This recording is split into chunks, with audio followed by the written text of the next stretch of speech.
Olá, veja os destaques de hoje do Assembleia em Foco, segunda edição. Fórum Nacional do Poder Judiciário debate sobre o enfrentamento ao trabalho escravo e tráfico de pessoas. O sistema de saúde do Maranhão avança em cirurgias de transplantes de órgãos. O especialista explica o perigo em misturar medicamentos e ingestão de bebidas alcoólicas. Conheça o guia lançado pelo governo federal, que chama a atenção sobre os perigos do uso inadequado de telas por crianças e adolescentes.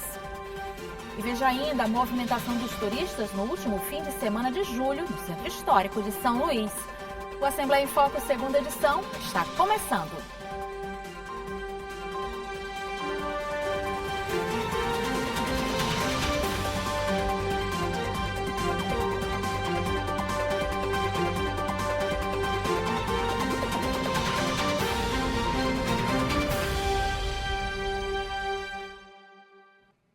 Durante 2 dias, São Luís está sediando o Encontro Nacional do Fórum do Poder Judiciário, onde estão sendo debatidos temas sobre enfrentamento do trabalho análogo à escravidão e tráfico de pessoas.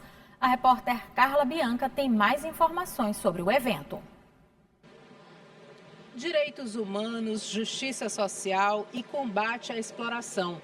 Esses são alguns dos temas discutidos aqui em São Luís durante o segundo encontro do FONTET, Fórum Nacional do Poder Judiciário, que acontece hoje e amanhã e coloca o Maranhão no centro do debate sobre o enfrentamento do trabalho escravo e tráfego de pessoas. A iniciativa é do Conselho Nacional de Justiça em parceria com o Tribunal Regional do Trabalho da 16ª Região, o Tribunal de Justiça do Maranhão, a Justiça Federal e a Escola da Magistratura do Maranhão, e contou com a presença de Pureza Lopes Loyola. Ela falou sobre a luta pelo resgate do filho em situação análoga à escravidão, história que inspirou o filme Pureza. Foi muito dolorido quando eu soube que meu filho tinha ido para a escravidão.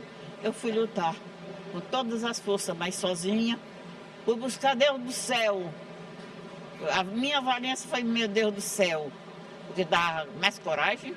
Os bichos não queriam me comer, as onças não queriam passar por mim, ornavam, mas não faziam nada. E meu filho trabalhando, e eu digo que eu vou buscar. E conseguiu? Eu consegui, tá aí, bonito, tem uma beleza, meu filho. Além de reafirmar o compromisso institucional com os direitos humanos por meio da Carta de São Luís, o encontro aprofunda debates sobre racismo estrutural, rotas do tráfico de pessoas e políticas públicas para erradicar as violações de direitos no Brasil. Carla Bianca para a TV Assembleia. A Universidade Estadual do Maranhão divulgou a segunda lista de convocação de candidatos excedentes no processo seletivo de acesso à educação superior, o PAS 2025, para o segundo semestre de 2025. A matrícula deve ser realizada de amanhã até o dia 1º de agosto, das 8 da manhã ao meio-dia e das 2 às 5h30 da tarde, nas secretarias dos cursos para os quais os candidatos foram convocados, em São Luís e também nos campi do interior do estado. Lembrando que a UEMA já abriu as inscrições também para o PAS 2026.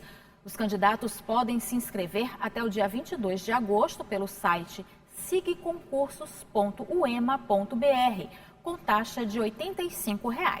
A prova será realizada em etapa única no dia 30 de novembro e o resultado final está previsto para o dia 29 de janeiro de 2026. E o Maranhão deu um passo importante sobre transplantes de órgãos no estado. No mês de julho, o Hospital Dr. Carlos Macieira, em São Luís, realizou o primeiro transplante de fígado em um paciente que estava na fila de espera. O hospital já havia realizado um transplante de rim no primeiro semestre.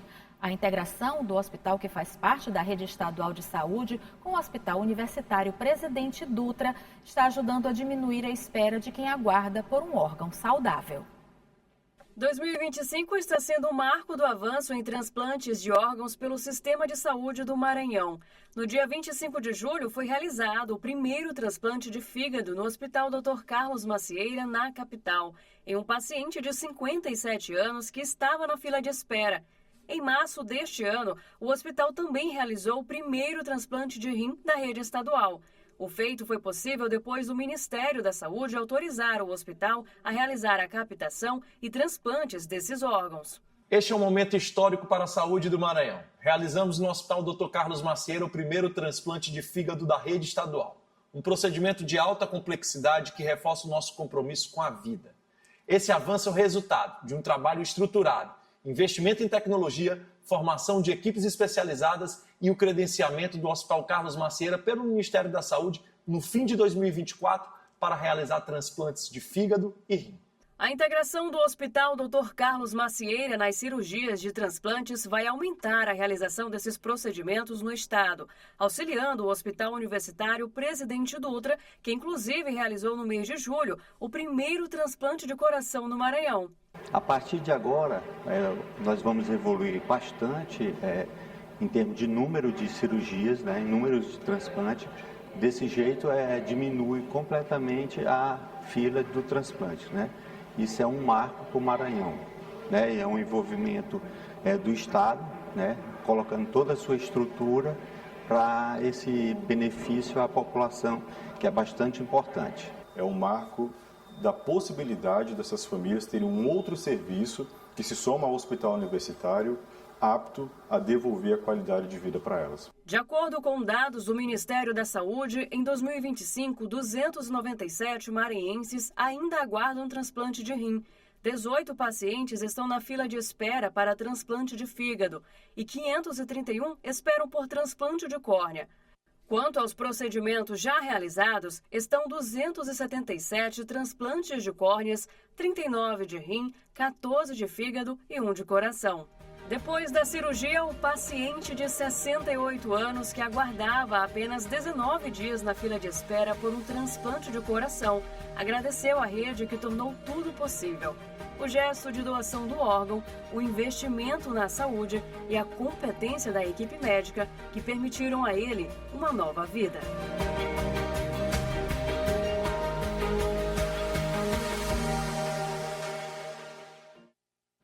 Veja no próximo bloco, o especialista explica o perigo em misturar medicamentos e ingestão de bebidas alcoólicas. Você vai ver ainda, lançado pelo governo federal, um guia que chama a atenção sobre os perigos do uso inadequado de telas por crianças e adolescentes. A gente volta já.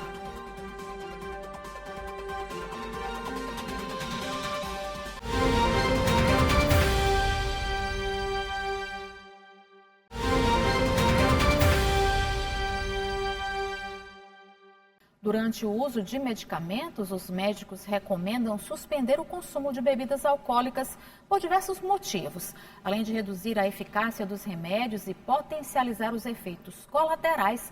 Os riscos podem ser bem maiores, inclusive provocando a morte do paciente.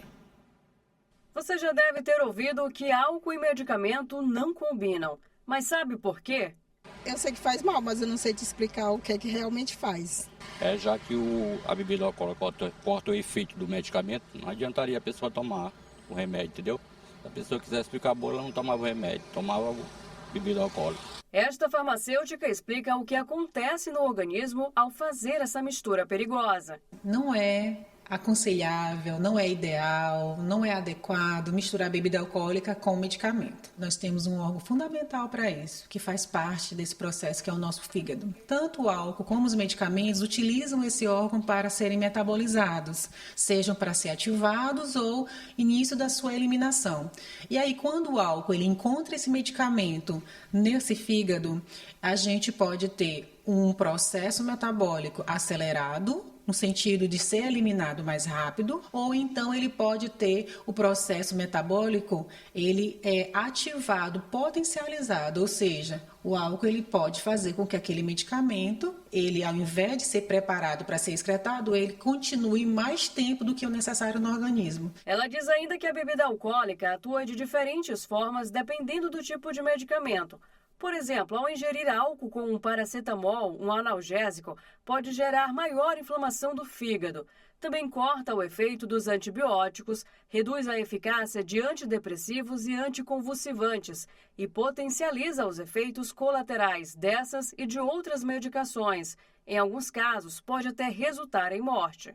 Por exemplo, mistura álcool com medicamentos que são depressores do sistema nervoso central, como os sedativos de um modo geral, aqueles tarjados preto, de tarja preta. O álcool ele pode potencializar, né, esse efeito sedativo e dependendo da situação do paciente, né, isso pode gerar uma depressão cardiorrespiratória, pode gerar um dano muito maior a esse paciente e dependendo da quantidade que ele ingere até um possível óbito. A ingestão indevida do álcool também pode interferir nos efeitos da vacina no organismo. Como o paciente normalmente ele não sabe quanto tempo o medicamento, por exemplo, ele passa no organismo, porque eu tenho um medicamento que duram dias, até meses, para ser totalmente excretado do meu organismo. Então, como normalmente ele não sabe, o ideal é que ele não faça consumo de bebidas alcoólicas. Ainda segundo a especialista, é importante respeitar o tempo de ação dos medicamentos ou vacinas para evitar riscos à saúde e a perda do efeito esperado. Então, o aconselhável, no caso de medicamentos, primeiro consulte seu médico, verifique realmente quais são esses medicamentos, o que ele pode, né, ocasionar, ou mesmo farmacêutico em relação às interações. E em relação aos imunizantes, pelo menos dá esse espaço de 7 dias, né, que é um tempo considerado aí adequado. Vamos ter esse cuidado somente para não ter uma interferência externa, que é a bebida alcoólica. Beber não é legal, só a bebida em si ela já faz mal. A pessoa que quer botar com medicamento já sabe, querendo ou não, já sabe que faz mal. Tá bebendo com medicamento, ou é pior ainda, né? Uma tarefa difícil dos pais ou dos responsáveis por crianças e adolescentes é evitar ou mesmo restringir o uso de telas.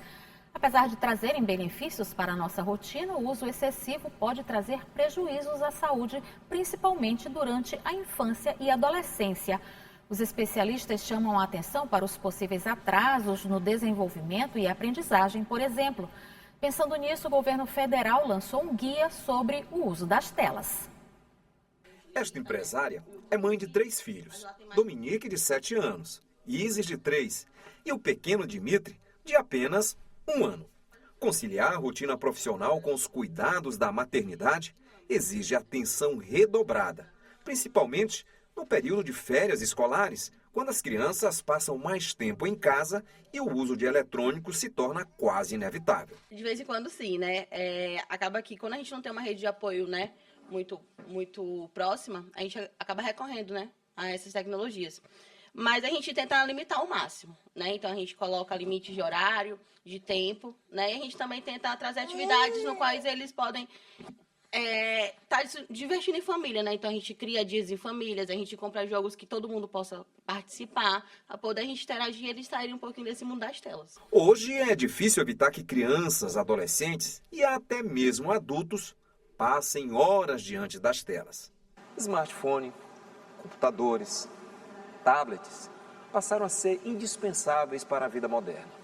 Mas, apesar de trazerem tantos benefícios, o uso excessivo desses equipamentos contribui de forma significativa para potencializar riscos à saúde. Esta psicóloga alerta sobre os riscos do uso excessivo de dispositivos eletrônicos. Quando a gente fala sobre mídias sociais, sobre internet, a gente está exposto a qualquer tipo de coisa, né? E principalmente se tratando de crianças e adolescentes, a gente está exposto a pessoas e empresas das mais diversas intenções, né? Então, não só ser exposto a conteúdos para qual aquela criança, aquele adolescente ainda não tem maturidade suficiente para entender, assim como exposição a pessoas que a gente não sabe quais são as intenções por detrás, né? A preocupação é tamanha que, neste ano, o governo federal lançou um guia sobre o uso de telas. O documento chama atenção para os perigos do uso inadequado, como exposição a abusos, violência e bullying. Todo tipo de conteúdo que tem online, que se a gente deixa indiscriminado para essa criança, né, acesso a redes sociais, acesso à internet, acesso a chats, né, jogos que tem muitos jogadores que a gente conversa com outras pessoas de qualquer lugar do mundo, ela vai estar sendo exposta, jogada no mundão aí, exposta a qualquer tipo de gente e de pessoa, de conteúdo, como o tigrinho, né, e ela não vai ter maturidade para lidar com aquilo.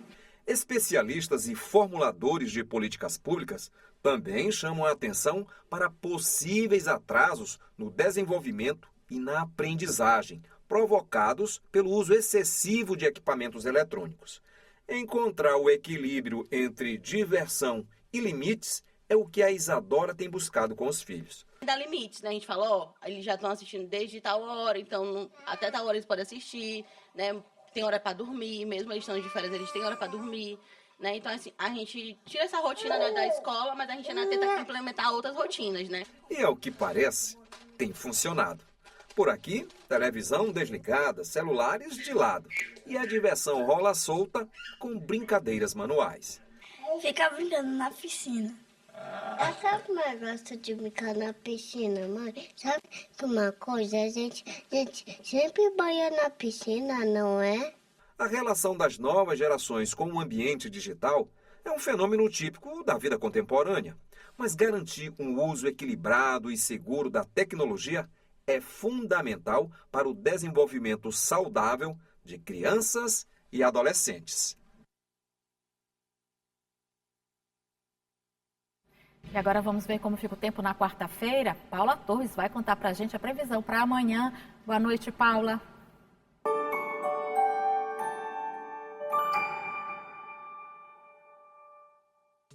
Boa noite, Eli. Boa noite para você que está com a gente aqui na Assembleia em Foco, segunda edição. Vamos à previsão do tempo para quarta-feira. Amanhã na capital, a previsão é de tempo parcialmente nublado, sem chance de chuva. Os termômetros variam entre 26 e 30 graus na máxima. Em Balsas, o clima está quente por lá. A mínima é de 21 e a máxima pode chegar até 37 graus. E o sol deve prevalecer nessa quarta-feira. Já na cidade de São José dos Basílios, região ali de Presidente Dutra, a previsão é de solzão nessa quarta, sem possibilidade de chuva. A mínima é de 21 e a máxima pode chegar até os 38 graus. Então é isso, ali a gente volta a se encontrar amanhã. Até lá!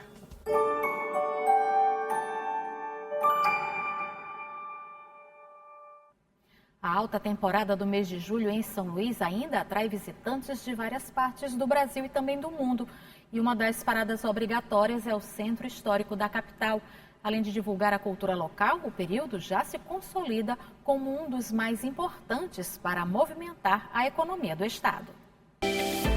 O último domingo de julho movimentou o Centro Histórico de São Luís. A alta temporada, impulsionada pelas férias escolares, atraiu visitantes de diversos lugares e aqueceu a economia informal da capital maranhense. A movimentação turística neste período é fundamental para trabalhadores autônomos, como artesãos, guias e vendedores ambulantes. Além de divulgar a cultura local, julho se consolida como um dos meses mais importantes do ano para o setor.